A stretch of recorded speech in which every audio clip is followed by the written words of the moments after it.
Hey, this is Mick Holly, and I thought I'd change tack a little bit and talk to you a little bit about sales and sales effectiveness. And today I want to tell you about a conviction and a philosophy that I have around selling, and it's called compel or repel.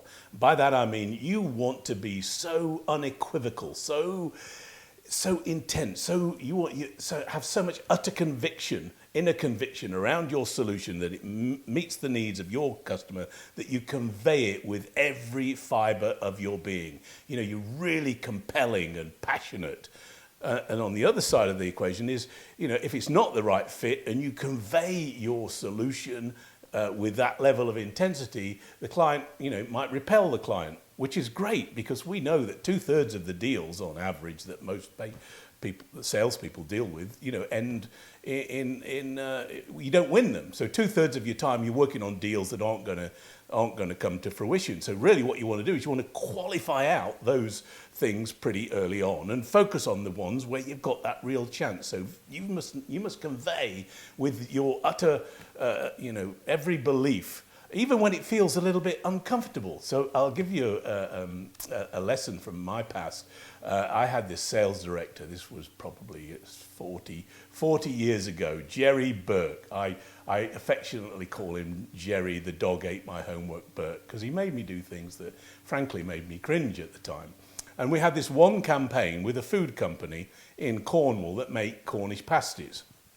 Now, for those of you who don't know what a Cornish pasty is, it's a meat and potato filled pastry. It's got crimped edges. And the idea of it was, the Cornish miners and other workers could actually, take their lunch in a pastry package down the mine, hold on to those crimped edges and eat their lunch without getting their food dirty. It was a very early device for transporting and having portable meals. Pretty clever, these Cornish people. Anyway, they've got this factory that makes these pasties, and we had an approach working in food companies to help them, improve productivity, throughput, quality, etc. So we were down to two. It was me and one other company, and they were having a board meeting on the Wednesday to decide whether it was going to be us or somebody else. So and the managing director of the company was a guy called Dennis Kearney. Nice chap. Met with him a few times. I felt pretty good about the campaign.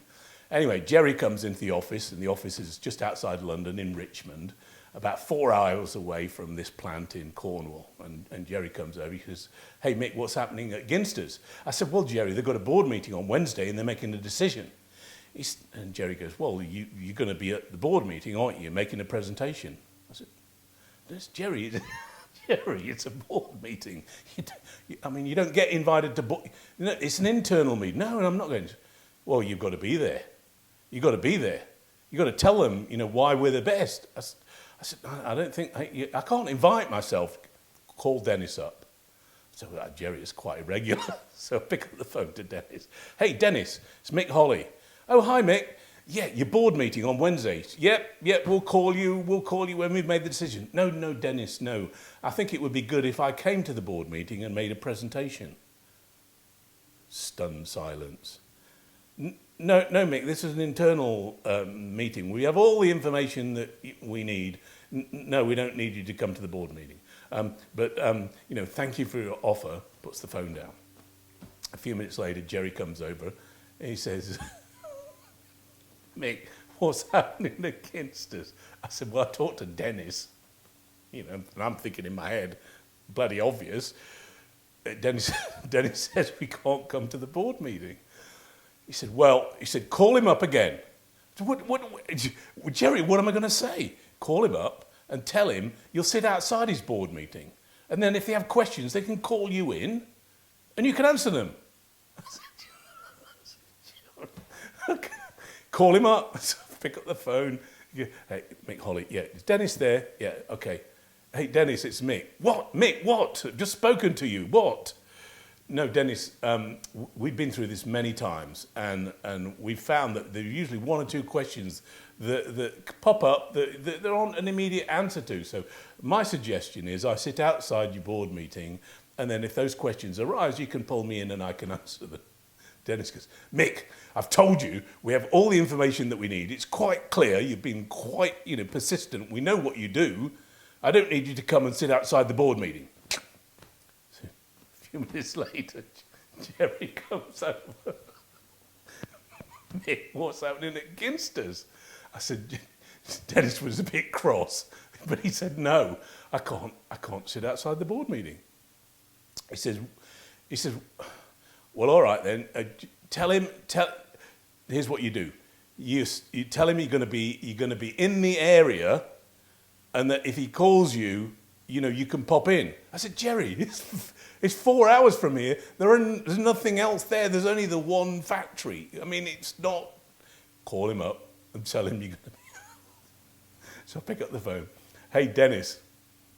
Mick, I've told you to stop calling me. You're not coming to the board meeting. I said, no, Dennis, I'm sorry.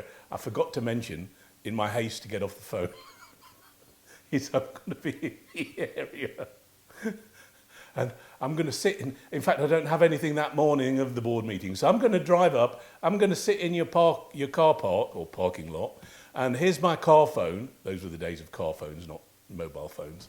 And then if there are any questions, you can call me and I can come up to the board meeting. He said, Mick, you can do the bloody hell what you like, but you're not coming to the board meeting. The phone down. Sure enough, 2 minutes later, Jerry comes over. Mick, what's happening at Ginster's? I said, well, Dennis is still mad. And he said, no. He said, well, you know what you're doing on Wednesday, don't you?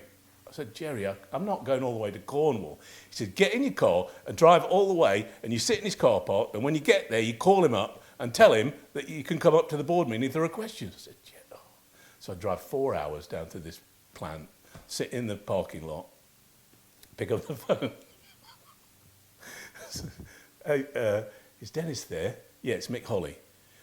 Mick, what do you want? I said, Dennis, just like you to know, I'm in your parking lot, and if you've got questions, you can call this number and call up. He said, well, you can bloody well sit there. Puts the phone down. Anyway, nothing happens for a few hours, so I drive all the way back to London. Jerry goes, what's happening at Ginster's? I said, I don't know. Anyway, we find out that we've lost the deal to the competitor. And Jerry goes, well, call him up. I said, Jerry, we're lost. No, call him up and tell him that he's made the wrong decision. I said, they've had a board meeting and everything, Jerry. No, call him up. I said, Jerry, I'm not calling him up. He said, Jerry goes, well, I'll call him up then. So Jerry picks up the phone. Yeah, can I speak to Dennis Kinney? Yeah, hey, hello, Dennis. This is Mick Holly's boss, Jerry Burke. Oh, hello, Jerry. Yes, I told Mick that we've gone with somebody else. He said, well, I'm very sorry if Mick upset you, and he can be a little bit too aggressive, and I hope that hasn't made a difference to our deal, because we really are the best. He said, Jerry, no. He said, Jerry, he said, no, we've gone that way for a number of reasons, but he said, if we had salespeople like Mick Holly, we could conquer the world. So anyway, we didn't get the deal. However, we did get one of their sister plants. It was run by a different leader. We did a great project, great work. The people who had won the deal went in for 2 weeks, messed it all up completely. And eventually, Dennis called us up and said we came in and we did the project. So even though, we compelled so much that almost we got repelled, the fact that we had so much enthusiasm, belief and conviction that Dennis thought, these guys really know how to do it. Mick can really make this happen. I want to work with this organisation. So that's my message. Sometimes I see salespeople feeling uncomfortable to pick up the phone in the middle of a deal where it's gone quiet, you're in that Death Valley phase, you don't want to call them up, you just don't want to know if you want to, you might be a bit too pushy. No, if you really believe that you can help, you need to get on that phone, you need to convince them, and really transmit that passion and get that deal. So don't feel reticent about stating your convictions, because if you believe you can help them, it's your job to do it with every fibre of your being. So that's today's lesson, compel or repel. I hope you enjoyed the Jerry Burke story. I have a bunch of other Jerry Burke stories that I'll tell you over time. I'll see you in the next video.